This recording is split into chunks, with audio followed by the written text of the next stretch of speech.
Layer Cake, Chapter 1. Verily, this tome is bereft of an author, for what need hath it for such, and wherefore should thy perception of mine own being sway the import of perusing this volume?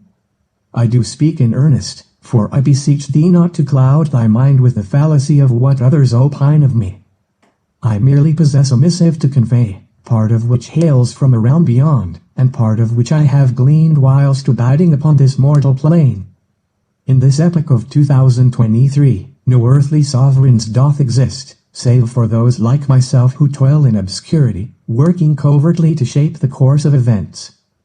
Perchance thou art unaware that the true monarchs of this realm are not of this world, for to be a king, one must possess the vantage point of observing from an alternate plane of perception. Consider this analogy. Gazing upon another's actions is far simpler than scrutinizing one's own, ensnared as thou art within the labyrinth of circumstance.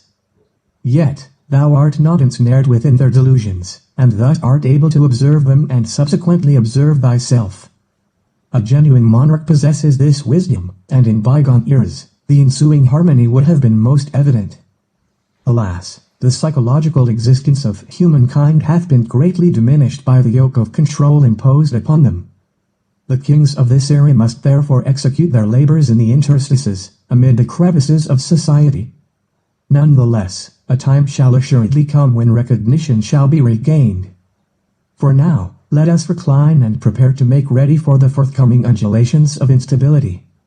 Upon the advent of the impending deluge of great magnitude, a realm shall emerge wherein truth shall flourish anew. In this era, denizens shall attain a heightened comprehension of their very existence, as much as mortal limitations permit upon this earthly plane. This book doth manifest for the purpose of bestowing upon thee a path by which to live free from the veils of affliction. Moreover, it shall serve as an illuminating beacon for those who yearn to avert the resurgence of man's benighted hearts.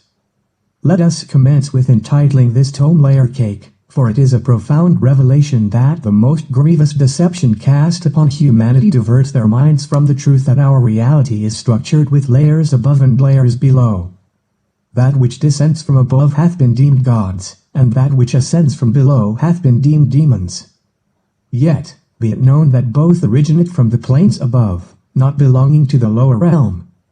This is a fundamental law of existence. The layers may solely be traversed by what thou wouldst call spirit, and this is where the terms heaven and hell find their essence. The layer beneath us is but a process, while we, beings of a lower comprehension, partake within it. The supreme apex of the layer cake, commonly referred to as God, is, in truth, not but the original catalyst, an inquiry into delusion. As the layers descend, we grow and emerge, all stemming from the yearning of the one to experience. Each layer within the cake possesses distinct realities and laws, yet simultaneously shares akin attributes.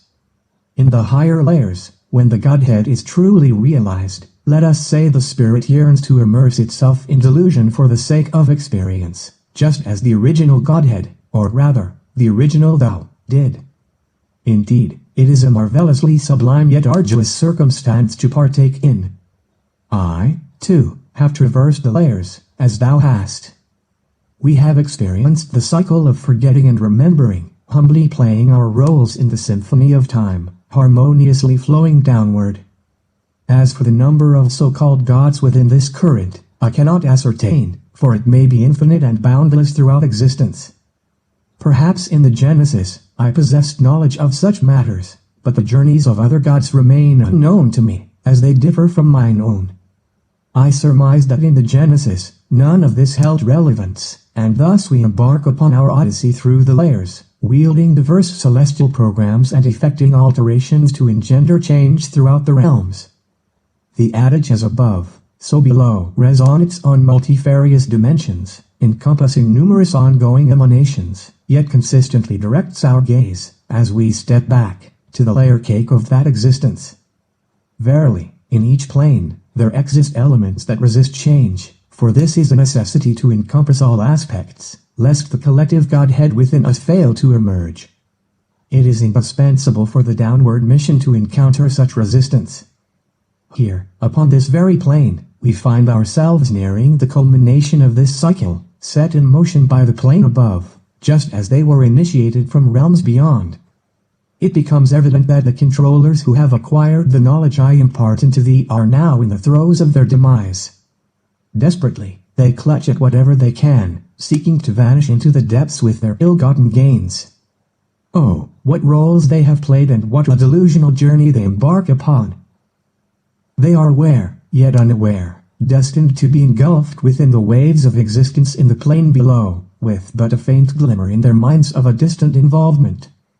In essence, if thou art to partake in the realm of heaven and hell, it is imperative to embrace change and assume thy responsibility in the unfolding illusion that leads to ultimate enlightenment.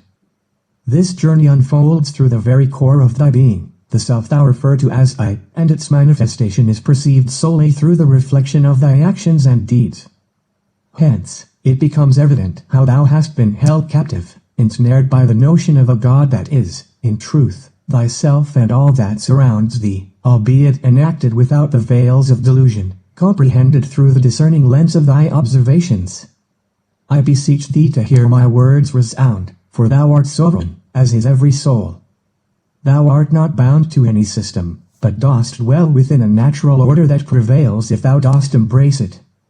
Shouldest thou fail to perceive it, thou art ensnared in delusion, for it permeates above all else. Thou art the divine essence manifesting within thine own creation. Stand proudly, without trepidation of the controlling structures, and navigate around them until thou art liberated, or at the very least, until future embodiments of thy being are liberated. We doth dwell within a layered cake of existence, wherein our essence doth radiate through these various strata, experiencing our own being in a manner that thou canst not perceive from afar. We doth explore every facet, leaving no stone unturned, for thou art omnipresent, both now and for all eternity.